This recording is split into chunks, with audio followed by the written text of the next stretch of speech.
Look at that. So, Just hit record and it starts recording.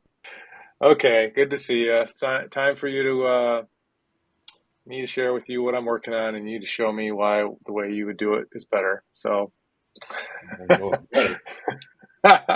Maybe faster, oh but man, yeah. Okay, so working on this scene, which you know about at work, and it's a holiday scene, um, and converting that to like it was a holiday. Yeah, I said that. Converting it to a wintry scene version of it for MoGraph Mondays. And yeah, here's a quick little look at it. You've seen this. Well, I don't know if you, yeah, I guess you've seen this. I haven't seen the banner. Looks nice. Okay. Yeah. So isometric, little warm evening. Um, yeah, Nice. like some Fun low reflections. poly scene. I Yeah. like So it's kind of combining a lot. Like there's a combination of stuff I've created and stuff I've just scattered around that I've bought. So um, it. the big thing is like, can Unreal do this better? I know that's what you're in my ear about. So just for specs wise, like this scene rendered. Well, we rendered a 12-second animation for my work of a looping version of this scene. And each, yeah, so that was at 24 frames per second, 288 frames. I'm just looking at my math over here. And it was about, I think about 2 minutes, 1 minute maybe. I'm trying to remember now. Frame. What It was the was resolution? 1080. Well, yeah, it was an odd aspect ratio. It was actually 19, sorry, 1080 by 1920. It was like a 9 by 6, So of course, 16, cool. 9 by 16. Yeah. So this is actually expanded for MoGraph Mondays to 16 by 9. Tell you what, 9 by 16 is hard to work in, but with all of these, it's going to sound like an old man, all these TikToks and social, what are they even called? Stories, everything's 9 by 16.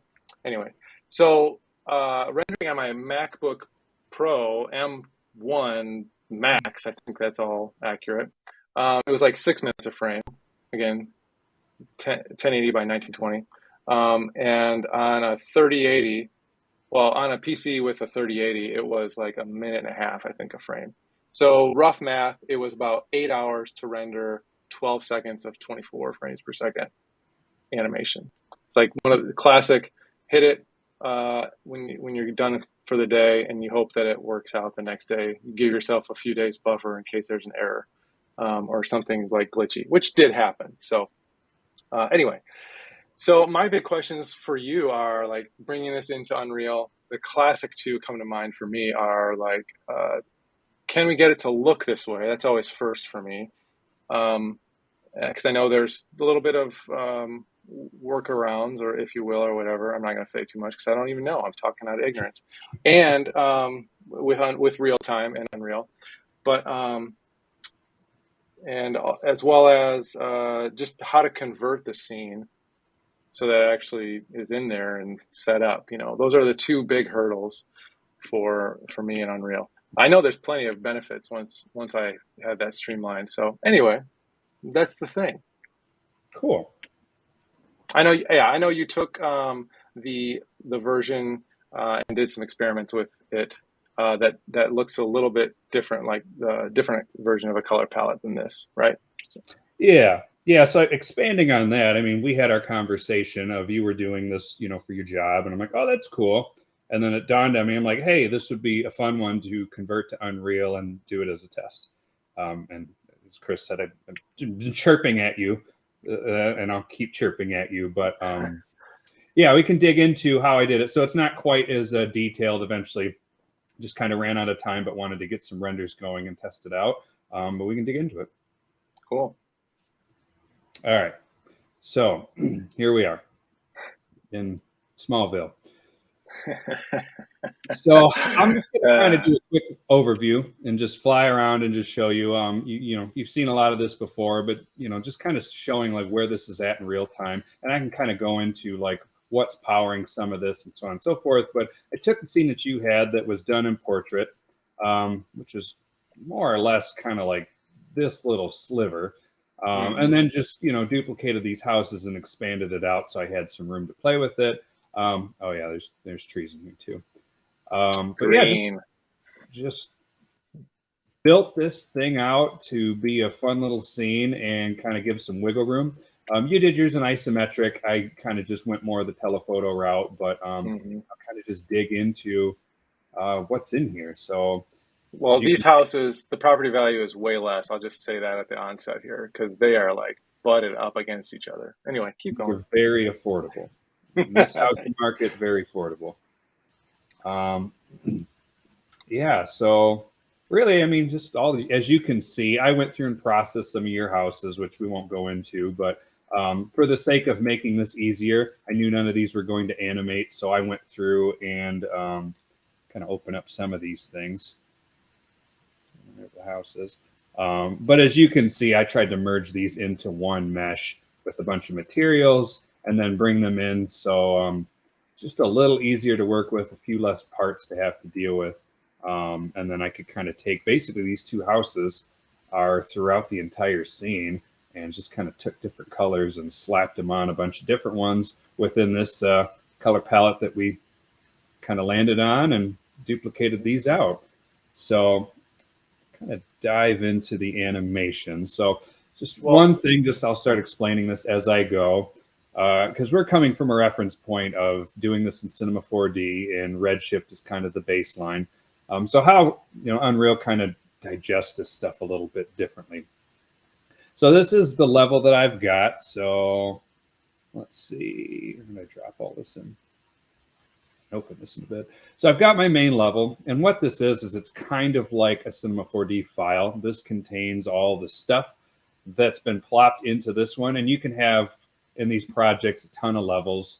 And they're called levels because this is a game engine. This is all coming from a game development pipeline, but with the onset of RTX and sequencer, I started seeing a lot of potential here, and go into more details on different rendering options that they have, which this is Lumen and we're in Unreal 5. But yeah, all this stuff is kind of living within this level or scene.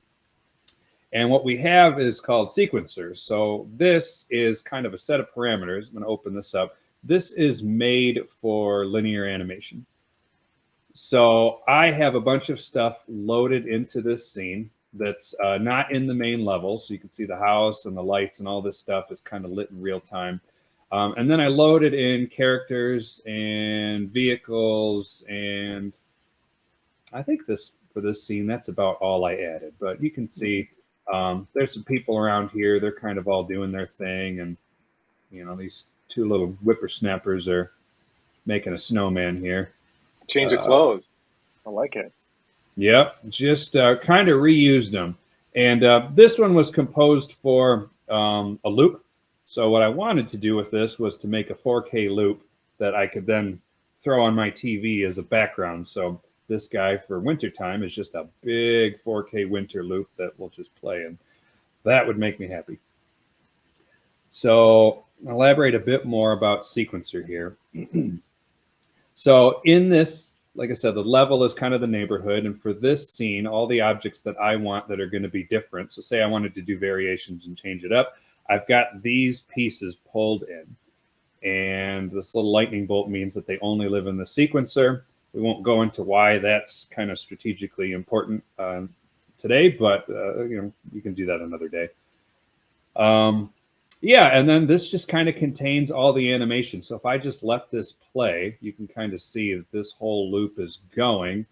And if I fly around, all this stuff is kind of living and breathing. It's almost like a movie set. All this stuff's happening. And what we're going to do is go in and compose the cameras to, compose our shots and, almost like filming this thing. So let's see. Our first camera is this view. I'm going to hit F. And that's going to focus. So this guy is hanging out in the scene. It's a fairly longer lens, I believe. Nope, it's not. It's 35. So that's what I did for this. It's not long. And yeah, you can kind of see I've got a live view of just what this camera's seeing. So if there's no animation for this today, I can show you how that's done if you want to see it. But what I'm going to do is I've got my cut track here. This is just kind of say which camera we're using. So if I activate this now, turn that off. Now you can see this is my 16:9 aspect ratio, and this is what the camera sees, which is nice. So now I could animate this with this track. I could have multiple cameras. I could come in here and I could cut these and swap out cameras, so I could make my own small edit and render out a bunch of sequences and stuff like that. But for now, basically, you can see this sequence contains all these pieces. I've got the camera just hanging out here, and I can kind of see how my lighting looks and how these animations go in this scene. So this isn't like final render quality either. No. So yeah. So this is the viewport. So yeah. Because it's a game engine, they've kind of built. I'm trying to think how to word it. They've built these things up to take a lot of hacks to cheat graphics in order to make it run at 60, 90, 120 frames per second over a couple decades now. With recent updates between RTX and even Lumen, which is coming Unreal 5, they're using like NVIDIA technologies to get global illumination and better reflections and all this stuff in real time. It's not as efficient, but what we're using this for is we're going to make it in videos, and then we're going to override all these settings to crank everything up to really high, and then we're going to render out frames from there, and you get really well polished, high quality frames, and they're still super fast. Yeah, that's always been my confusion with like the viewport. I'm like, oh, this is what it's going to look like when I render, because it's there, but it always looks better. To me, it's always like 60, 70%. So, I mean, you get a good feel for how it's going to look. But usually, I found working on a project recently, like if you go into game mode, it's usually a little more accurate. So for this looks pretty close. I can't notice much of a difference. But if you're using certain plugins and stuff, you might notice a change in color grade and stuff like that. So that's kind of how you can check it. So yeah, that's kind of the overview of this little town and all the pieces that live in here. The two main things that are really animating are pretty simple. It's the characters, which you processed, and then I imported these guys with their animations, and the other thing is the vehicles. So that's really the two big things kind of worth touching base of how these were animated and how the scene was built. And yeah. Yeah. So can you bring in an object, or I'm not sure though, because there's multiple ways to like import or set up the scene, and we've talked about some of those. Is there, because since it's all set up and it's looking pretty dandy, is there like just an example of bringing in another asset? Yeah, like that's what you did like initially. Because I guess initially, did you build this in Cinema and then bring it in, or did you bring in all the individual assets and then lay it out, compose it, this neighborhood in Unreal? I did two versions of it. So let's see, neighborhood scene. I think I ended up building this one out in Unreal. I can't remember. There was the Cineware route where I just had all these houses, but I found that laying the stuff out tended to be a little easier and faster in Unreal. And I think I just made like, let's see, this sidewalk and the mailbox and all these things a child of each house. Same with the lights. And then what I kind of did was basically selected children. So my hotkey was Control-Shift-D. And then what I do is just, duplicate that guy. Mm-hmm. And then now it's like I've got all these together. So I've got these pieces, and I could just go and kind of plunk these down wherever. And then from there, it's like, all right, just change the color and add some variation and throw it back in there, and we're done. So that's how I did that scene. Yeah. Maybe just so I asked two questions. That was the second one. So maybe bringing in an asset, I guess. Some geometry. So your Cinema 4D files, I won't go through that today, but with these I exported out a lot of FBXs. And there's a Cineware route, which I won't go into today because I didn't use that for this one. But I just kind of exported out individual pieces. So Frosty here, Brought this guy in, and it retained the material selections that we had on here. So these are the Cinema 4D materials. So if I updated this and reconverted over the FBX conversion, those would be here. And just kind of show you this material without going into it too much. If I wanted to change the color on these, yeah, you could just kind of do that or whatever, and then do some tweaks. But I can show Right, you because you some. made these all instance of a master material. Yeah, so that's just how Cinema imported it, and Oh, ultimately, when I went in the scene, I replaced all of these. So this okay. is how it imports. I've got my basic piece. Um, close these out so we don't need to see them. But then I took the snowman and really just kind of plopped him down in here. So you can see they're slightly different. So this guy I went through and I made a different black, brown. These are actually just clean materials. I didn't use anything fancy. But like the sidewalks, I imported these. These are just a bunch of clones that I combined into one single object. So I didn't have all the pieces. And what did I use? Smooth concrete. I think I just scaled the Hmm. UVs down, so at a high scale you don't see the detail, but it just gives it a little bit more depth on that. But that's basically rinse and repeat. It just trees, houses, fences, drag and drop these in, and similar to everything else, like Cinema's the same way. If you hold down Alt and you move, you can just duplicate these things really fast. Yeah. Does that answer your question? Yeah. I mean, the process of importing them is there's just multiple ways. So yeah. Yeah. Yeah, so that's just the FBX route with no animation. The characters, go through that really quick because that's probably one of the more important ones. People, boy. So this is where some of this stuff starts to get a little different than how you would think, because you'd think you just bring in a model and it's just ready to go. But like, we'll say this lady actually. I'm gonna go over here. I'm gonna select that asset. So this is gonna take me to the folders. So Tweedledee here, she Watch it. I was just talking to the other guy. Yeah. um, so it has this skeletal mesh. So what this does is this actually is going to contain any of the bone animations. So this character you threw up into Mixamo, rigged him up, and then pulled down the animations. So that contains all the rigging hierarchy and bone stuff. Physics asset we don't use. And actually, I'm sorry, the skeletal mesh is the geometry. The skeleton is the rig.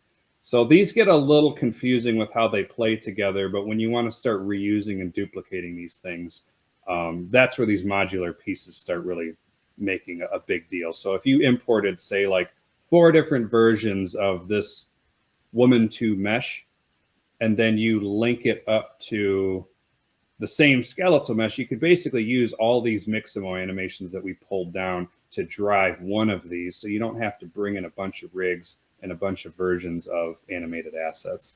So to Mhm. that point, if we, let's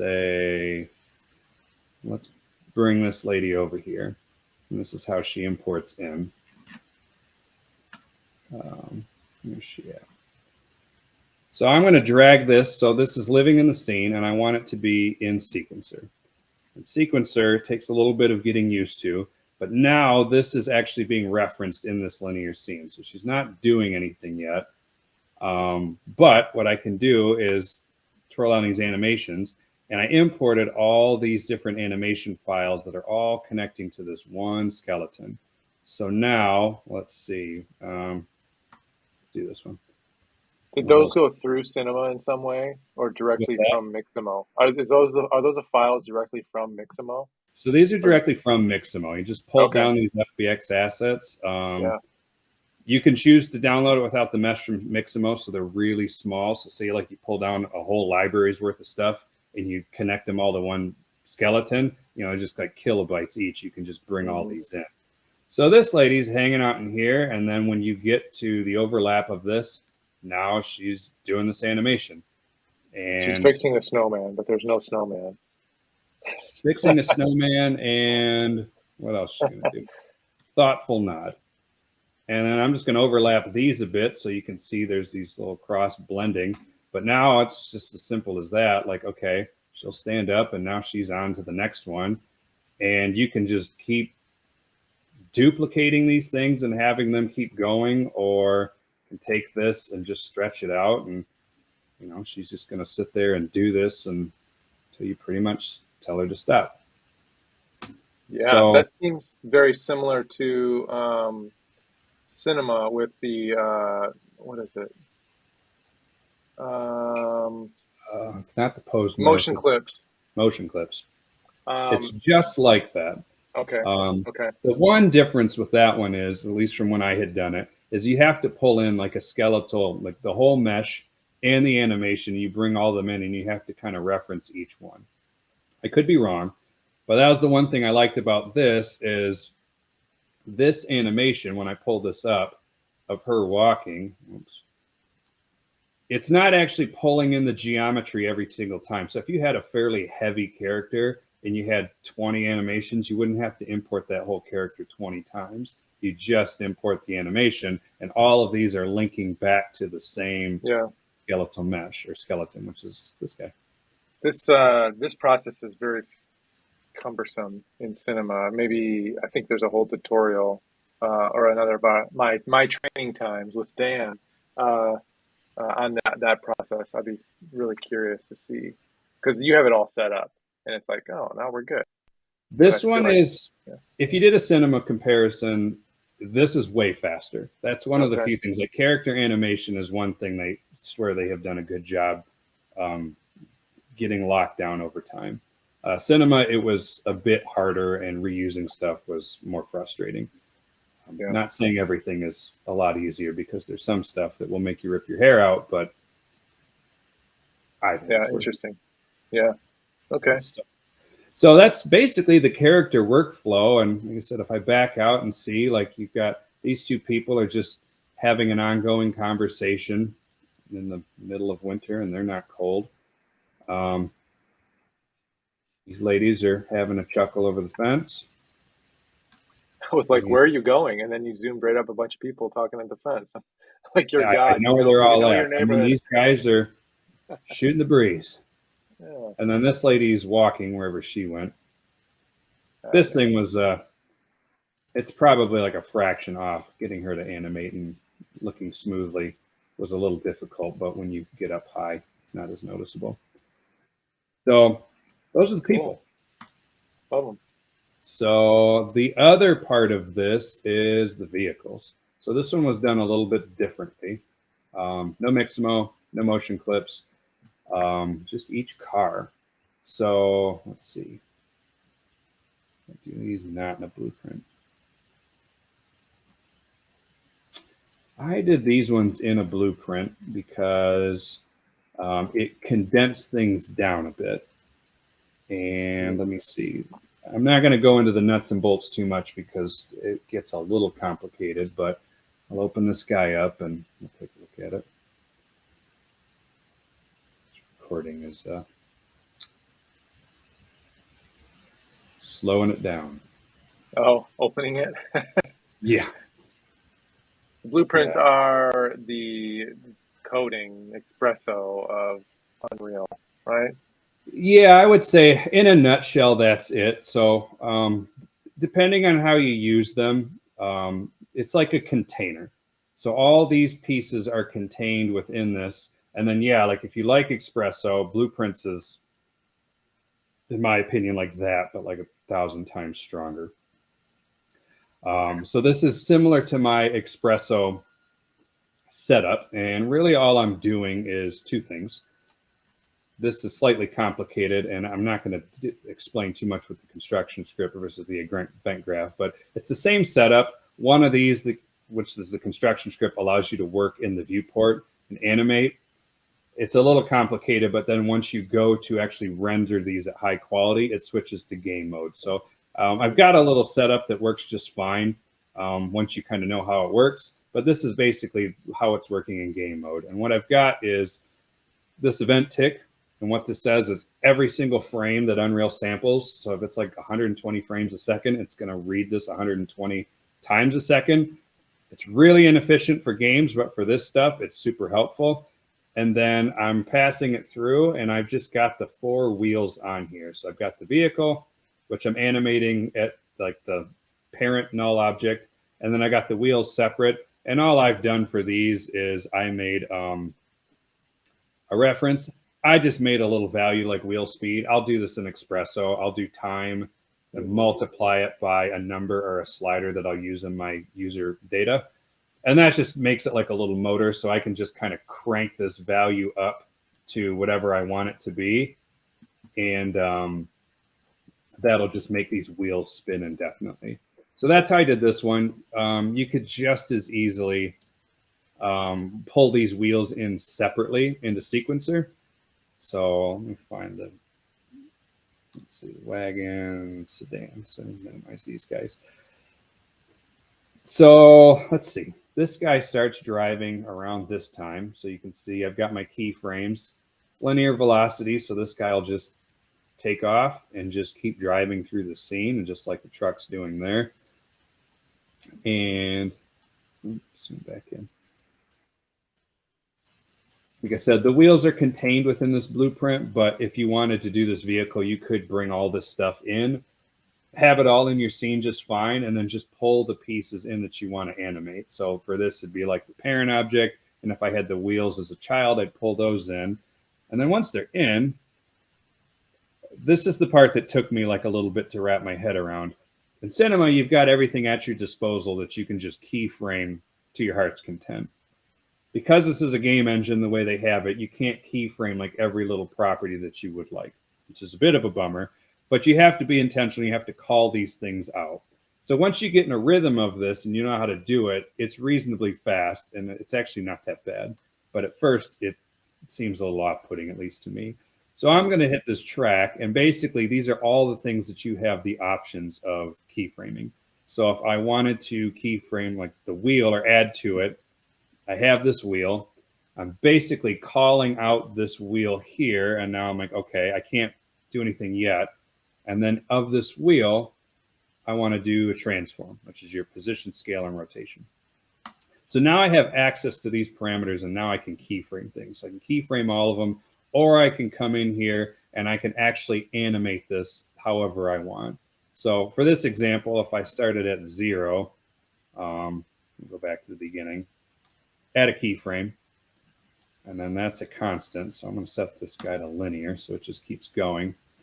And then scroll ahead a second, and we're going to do 360 degrees. So that's going to be 1 rotation. And I'm going to hotkey this, but like 1 through 5 are your hotkeys. I think 4 is linear. So now this wheel is spinning. Back to the car. I see where you're going with this. Yeah, so I've got this wheel just spinning, and what I'm going to do with this is I'm going to right-click curve channels. This is new in 5.1, but then I'm going to go to post infinity and just hit linear. So now this is just going to keep spinning infinitely, and I can either increase this if I want them to go faster, or I can stretch the keyframes out to slow it down or speed it up. And these guys will just spin. So now all I had to do, as you can see in the sedan, I collapse the wheel. I've got the transform here, and I'm really just moving my location. So I've got it starting here and just moving down. And that's really all I animated for this whole thing. That's, the way you just described that made me really think of like very a lot of similarities to signal tag in Redshift in Cinema. Like you set up a couple of things, you set the speed curve, quote unquote, and then you set the duration, and you can loop it, or you can just stretch it out with just 2 keyframes. That's nice.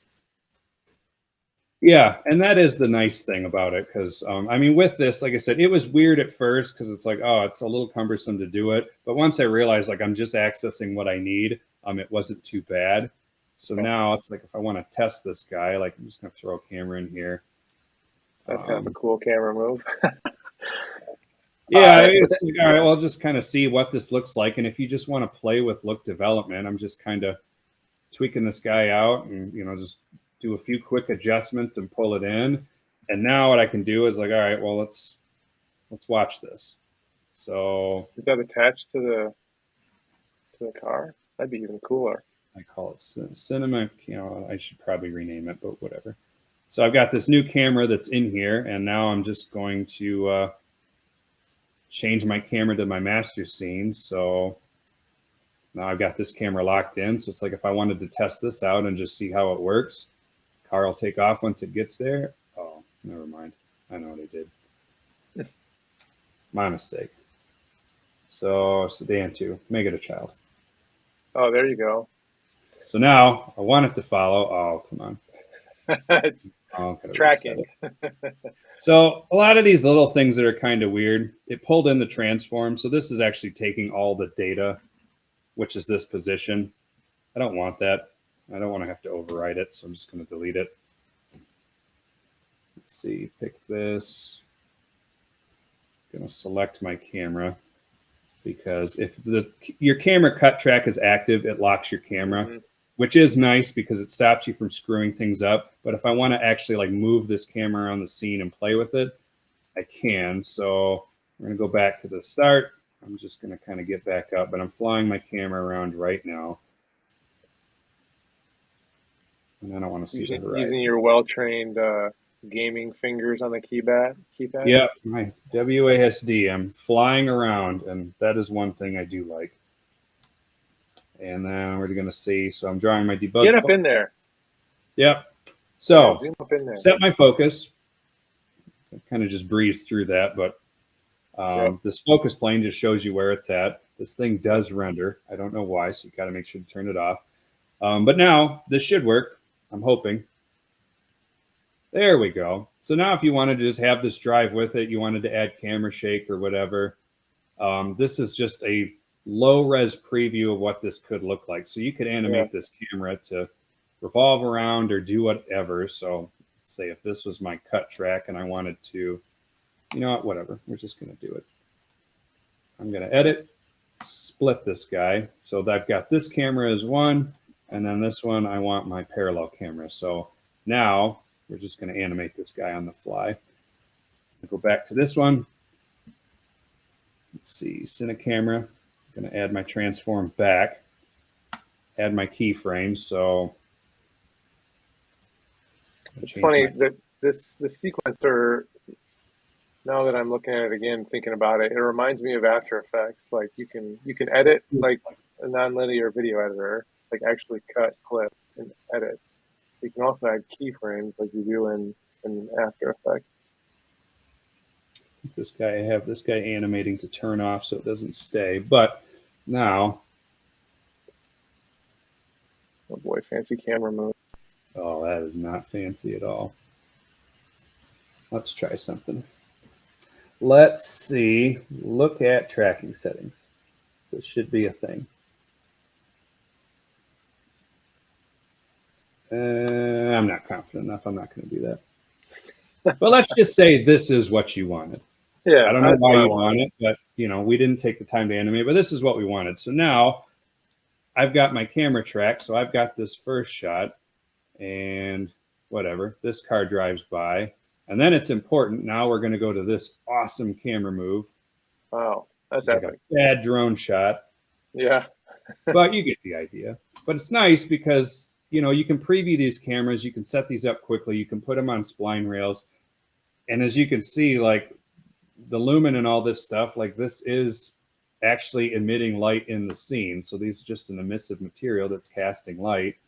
And you can kind of turn this stuff off and just kind of test it however you want. And that's the one thing I've liked for me, because look development wise, it really speeds things up because it's a lot closer to, kind of what you see is what you get kind of deal. That's great. Do we have time? I don't know how much more you wanted to show me, but do we have time for a quick render? Yeah, so I will go through that quickly. So we covered the level. We covered the sequencer, kind of just showing how those two play together. So we're in here. So quickly go over that. I think the only other thing to really show really quick is the post-process volume. And then some of the lighting. Like I've got my directional light. if I turn this off, that's one of the nice things about Lumen is you could go to, however you want to art direct it. But this is just being lit by a couple street lights. Mostly all of these, let's see, Christmas lights. Yeah. And that's a material on those, or those are actually Yeah, like, it's just an emissive material, yeah. which is nice. So that's how a lot of this stuff's being lit. I've got, oh yeah, let's see. If I turn all these off, you'll see this adjust. But this is just using the emissive materials and lighting Mm, this. And like I said, this is all in real time, which to me is where seeing what works and what doesn't work and playing with stuff gets to be a lot of fun and save some time. But this post-process volume, this is what kind of controls a lot of effects, rendering overrides for the scene. This is kind of where you're going to do most of your look dev and tweaking. So there's things like bloom. If you want to use this in here, you can crank that up. A lot of like your post effects that you get out of Redshift or any other renderer.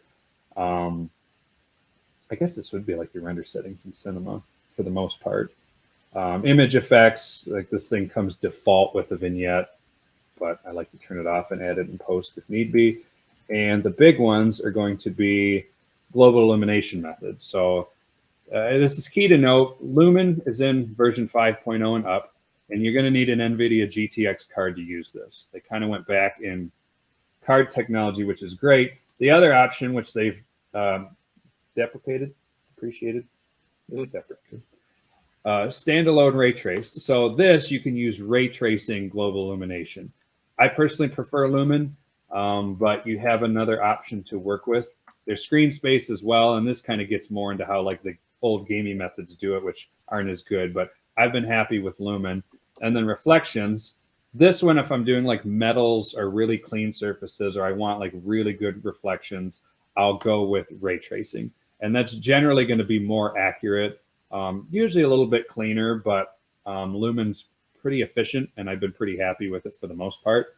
So that's kind of like the two big things that kind of control, like, turn these off to none just so you can see, like, this is without any GI or any like real reflections. So, it's kind of more like a mobile game at this point. mm-hmm.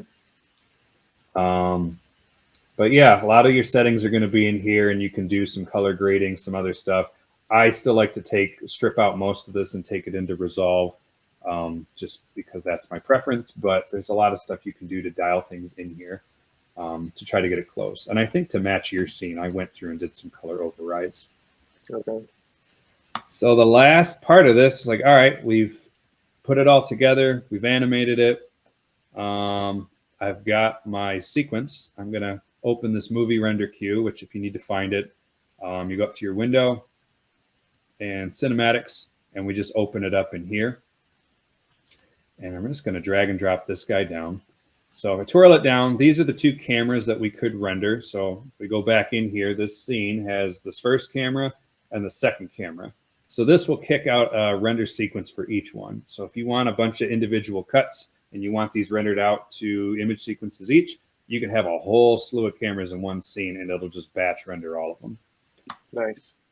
So these are like the true render settings when you want to like dig into this. So I'll breeze through this quickly, but these are the defaults. So it's going to render it out at 1920 by 1080. It's got the directory, and then these are the equivalent of tokens in Cinema 4D. So the format will be sequence name and the frame number, which is super handy when you have a bunch of these things. You don't have to rename them. And then there's a bunch of these other things you can do. So for what we'll do is anti-aliasing. We're going to override that, and that's really going to help kind of bypass a lot of what Unreal is doing to make this efficient. We're going to make it not efficient so it looks better, and just override some of this. So I've made a preset. Let's see, 32 samples is the one I ended up using with. So I'm rendering these out to EXRs in 16-bit. So in Resolve gives me a lot of play.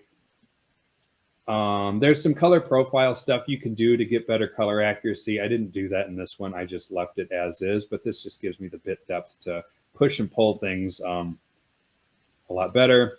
Deferred rendering, this is on by default. Usually just leave it on. If you want to get into doing path tracer stuff, I have not found a workflow that is fast enough for me to get clean renders on that one, so I haven't dealt with it yet, but soon. And then anti-aliasing. So by default, this comes in with the spatial sample and temporal sample counts, which I won't deal with.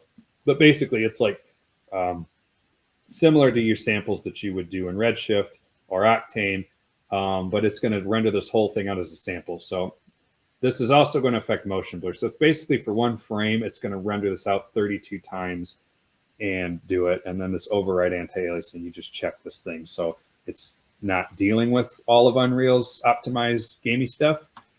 And then last, this is something we'll post at some point along with a bunch of other stuff just to kind of get you up and going. But these are overrides. So normally what you can do is like r.ray tracing dot whatever denoiser. You can go through and find all of these rendering commands that are in here, and you can set them in Engine. So what this is doing is on render time, it's going to take all of these, which I got most of these from the documentation or from somebody else, and you're just overriding them. So there's a lot of denoisers happening in here to make Lumen look good, but it's going to kind of soften your rendering. So basically just turning all of these off. I'm doing screen percentage, so the super sampling. So this is being rendered out at UHD, so it's 4K. And then it's going to actually render it out at 6K, so it'll be cleaner, and then condense that down to 4K. And because the renders are so fast, it's not much extra time to do this at 6K than it is at 4. And then a lot of these other ones are game quality and depth of field. This is basically just throwing more samples at it, like give it more passes, more attention, more samples for ray tracing just to really clean it up. I have never said some of those statements in Redshift. It's not that much harder to render it at twice or 4 times the resolution. Oh, yeah. Yeah. So, and that's the fun thing. So, I mean, really, when that's done, we're going to see how this is going. So, I'm on a PC laptop with a mobile 3080 in here, and we're recording right now. So, we're just going to see how fast this goes. But I think you said at HD, Chris, 2.5 minutes, minute and a half on a 3080. Minute and a half, two, somewhere in there, yeah. All right, so render local. It's going to tell my machine to render this. And with all of this bogged down at basically 6K, let it warm up for a minute. We'll see how long it takes. And this loop is at 527. It's about a 30-second loop. And I think when I rendered this the last time, it took about an hour. Wow. I think it was on my laptop. Yeah, it was on my laptop. So if you had like a 4090 Ti, you could throw at this. I mean, it just rips through some of these. So some of these longer format projects. I can hear it. I can hear it going like it's going to take off. My fan going, my laptop about to catch fire. Yeah. So yeah, like it's loading everything in right now. I think my computer's struggling a bit to do all of this, but there we go. Don't fail me now. Yeah. Okay, so not bad. So you can see 32 samples. This gets a pretty clean render. If some of these are really noisy, I'll crank it up to 64. I've never had to go higher than that. Yeah. But this will calculate out over time. So let's say with all that warm up, that was a minute. So we'll see how this next one goes, but it's already picking up steam. And like I said, on a laptop, doing multiple things right now, letting this go. Mm-hmm. A frame is going to come in at, I don't know, about 30 seconds. Like I said, it's technically rendering it out at 6K. Mm-hmm. Yeah, so this will average out. This estimated time will keep going down once it gets a better feel on it. But I think I rendered this scene out, this 30-second loop, a few times, and it took about an hour and a half. Okay. Yeah, way faster. Oh man. Okay, we'll put the MacBook side by side with the what do you got? A Razer or I guess MSI. the MSI, yeah. So yeah, and I've done other renders. That's 6 minutes. 6 minutes compared to 30 seconds or less, probably. Perfect. Yeah. So, and that's what I've noticed with this, like where I save a bunch of time. Look development and lighting workflow and all of that. Like I can just see it. I can make decisions. and I can just, even with the animation, just scrub through and look and see how things are going, and I get a pretty good feel for it. But yeah, Yeah, I guess this will keep creeping down, but that's that's great. that's it. Pretty cool. Man, there's so many areas to dive in.